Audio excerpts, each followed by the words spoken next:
Hey guys and girls on Ask Japanese, it's Kathy Cat, and today we're going to talk about Halloween, because it's Halloween. Trick or treat!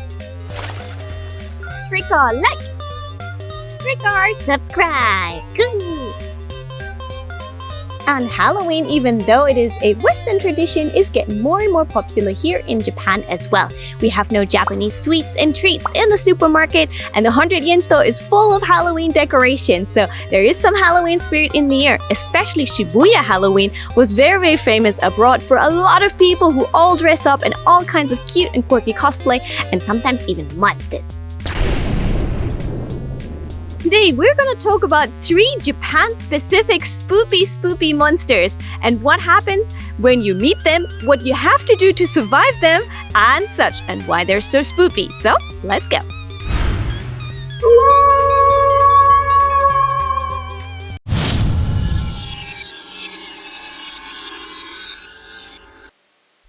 First one is the Mame Tanuki. Imagine you are in a beautiful room made out of 8 tatami mats. But when you look closer at the tatami mats, they're not made out of the normal tatami mat. They're actually made out of the magical creature's balls. And I don't mean the Dragon Balls.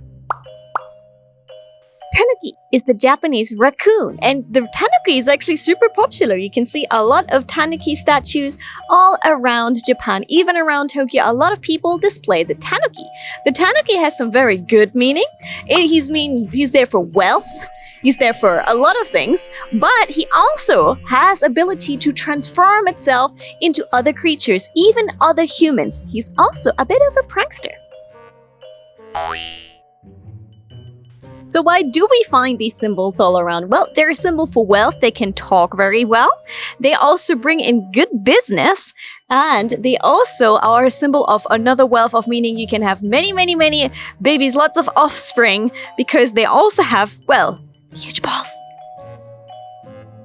The prankster tanuki can turn itself into other creatures, including objects and also other living creatures like animals and humans. Now, Sailor Moon has her transformation brooch, the Power Rangers have their transformation belt, and the tanuki uses, well, its balls to transform. But in recent days, they also have given it something else to transform, that's usually a leaf on its head. So if I was to place a leaf on its head, it can transform into something else. And if you think of Mario in Super Mario, when he transformed into a raccoon, into a tanuki, he also, the item that you need to get in order to become Tanuki Mario, that's a leaf. So the tanuki means actually something very good, something that people want. That's why there's so many statues all around. But what is a Mame Tanuki then? Now let me tell you the story of the Mame Tanuki. Mame means being, meaning very small.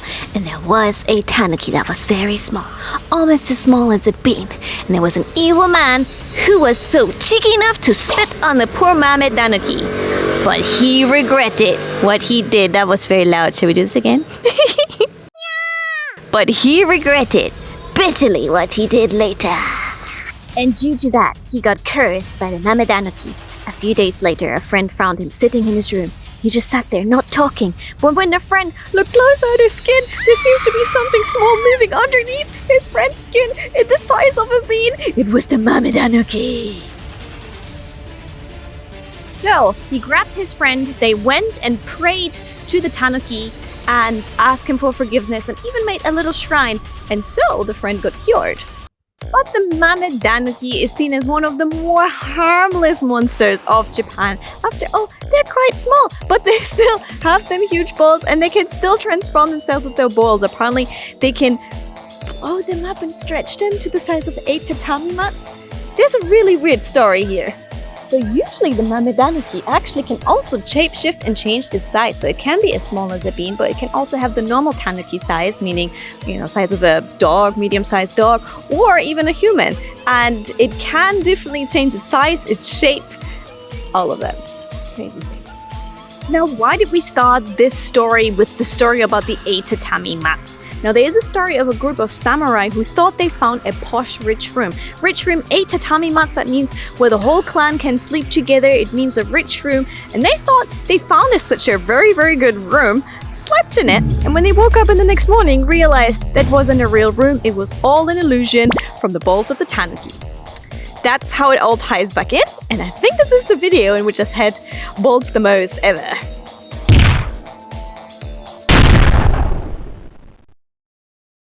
There's actually nothing you can do if you get pranked by a tanuki. You just have to realize the fact that you got fooled, you got punked, and you probably just have to live with that. Maybe it's a little warning to people as well to be a little bit more careful to what other people tell them or believe in things.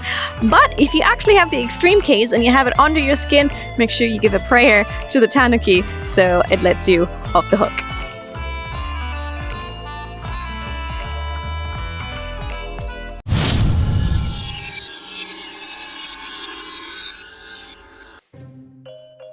When I say kappa, what do you think of first? Maybe you think of the Italian fashion brand first, but no, in Japan, kappa means something else, and it's actually related to water.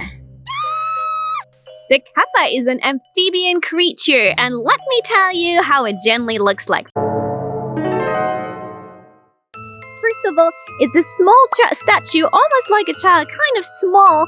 Then, secondly, it has a ball on its head, and it has a tortoise shell on its back. And if the ball on its head, it usually contains water. If that one dries out, it dies! But it also has a favorite dish that it likes eating, and that's cucumbers. Now that might sound kinda cute, but some of the kappa stories are not so cute at all. Now, first of all, let's check out what the kappa does. It lives near the river. Okay. It likes playing sumo, so it has strong arms, so strong that it can go grab a horse and drown it in the river.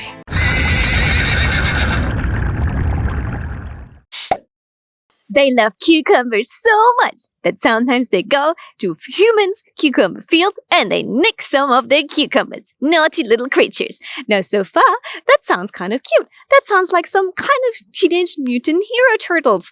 They sound like nice friends. Or are they? But the really scary thing is that they steal human souls. The shirikodama. But they don't just go and steal it. They steal it from your butt upwards!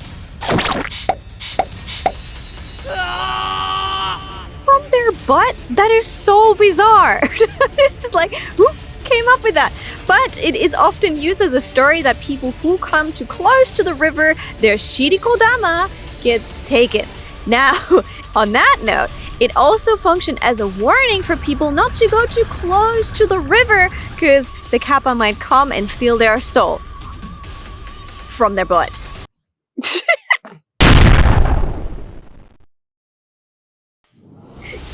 Imagine this scenario. What would you do? You are near a river. You came too close to the river. There is a kappa. It looks adorable and it is aiming for not just the cucumber you tried to eat just now. It's aiming for your butt because it wants to steal your soul from your butt upwards. What do? There is one trick that gets you out of it, and that trick is you have to be polite. Yes, kappas are very polite creatures, so if you bow to them, they will bow back. If they bow, the dish on top of their head will empty the water that they need to survive, and so they cannot move. That's how you save yourself. That's how you save yourself.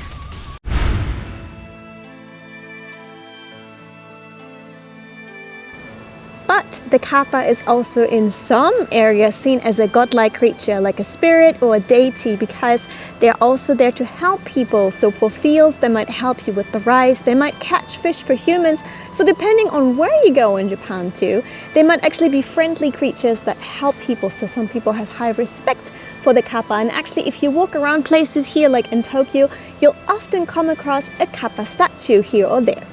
So the story of the kappa is actually a cautionary tale, warning people not to come too close to the river. And nowadays, it's still being used. Kids are still being warned. A kappa might come and attack you if you go too close to the water. It's there to protect people. Also, nowadays, still in Japan, if you go to the countryside, there will be actual street signs on the side of the street that warn you because of the kappa. And that's again there to warn you to look out and not to fall in waters such as rivers or lakes. From all the fabled creatures, monsters, and spirits here in Japan, kappa still remains one of the most favorite ones. Also, guys, if you ever go to a sushi place and you order sushi that just contains cucumber, these ones are actually called kappa maki. And yes, it comes from the kappa creature because they love the cucumbers so much. So, kappa rolls, kappa maki, are actually because they contain the kappa's favorite food.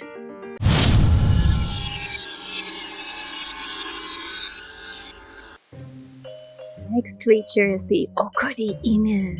Inu, you might know, means dog, and dogs are very loved and popular here in Japan. There's dog people, there's cat people, and dogs are generally also often seen at shrines.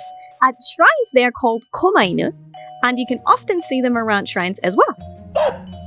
But the Okuri Inu is another of Japan's monsters. Okuri could be someone who's sending you off, who stays behind, who maybe brings you somewhere, and that is the Okuri Inu, and there's something scary hidden at that name.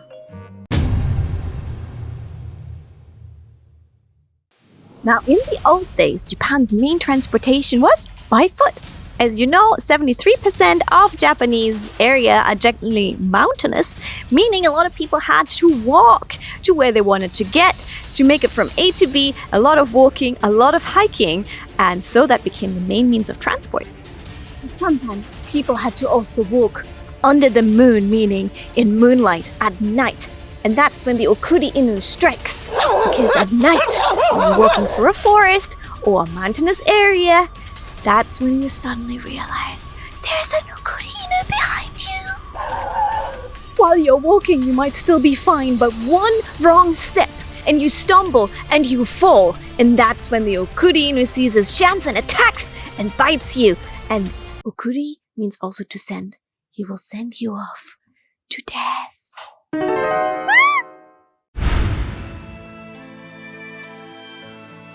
Similar to the kappa, the Okuri Inu is a cautionary tale that has been passed down for generations, and it probably was warning people at night in forests or in mountainous areas to watch for their footing and not stumble and fall to avoid serious injury, or actually maybe even falling over and getting eaten by wolves. Who knows? Maybe that's part of the story in there as well. There's also another tale of the Okuri Inu. Once upon a time, a woman on her way back to her village actually was heavily pregnant, and so she had to give birth in the forest all by herself. She was very scared, and on top of that, suddenly the Okuri Inu approached her.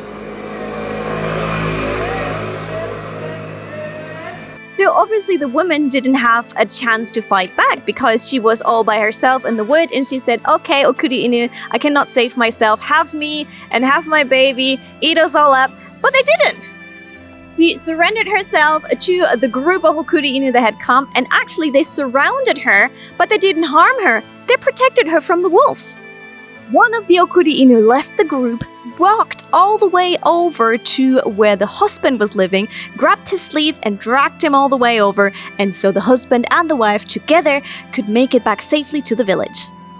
Once husband, wife and baby made it safely back to the village, they made sure to serve a meal to all the Okuri Inu that had come with them and protected them, and that's how they managed to have a peaceful relationship together with the Okuri Inu. With the Okuri Inu, the worst thing is the fall. So what would you do, or what should you do if you accidentally get followed by an Okuri Inu and you happen to fall? There are 3 ways to survive. If you should find yourself walking and you're followed by an Okuri Inu and you actually stumble and fall, one way to survive is to pretend that you just wanted to sit down anyways.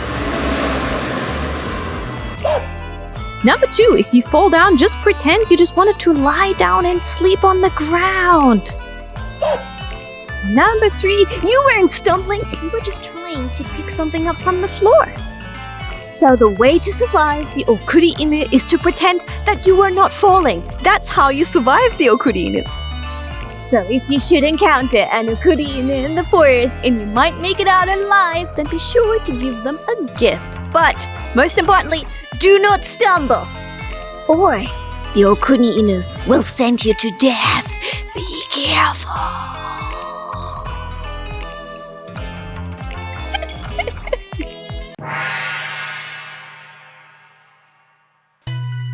So those were 3 scary monsters here in Japan. They're mainly also cautionary tales. Be careful when you're out at night or near rivers or to get fooled. But even though there is a scary aspect to them, there's also an aspect of kindness, of manners, of Japanese culture in these ones as well. So even though there is a minus for the scary aspect, there's also a plus for when they're actually helpful for you. And you guys can give us a favor and plus and like our video. Give it a big like. Leave us a comment about which of these ghost creatures, these monsters, would you actually like to meet? Let us know in the comments down below. And don't forget to subscribe to our channel. We bring you loads of stuff here from Tokyo. So if you love Japan, this is your channel. Hope you have a great day and I'll catch you soon on Ask Japanese. Don't forget to check out our socials.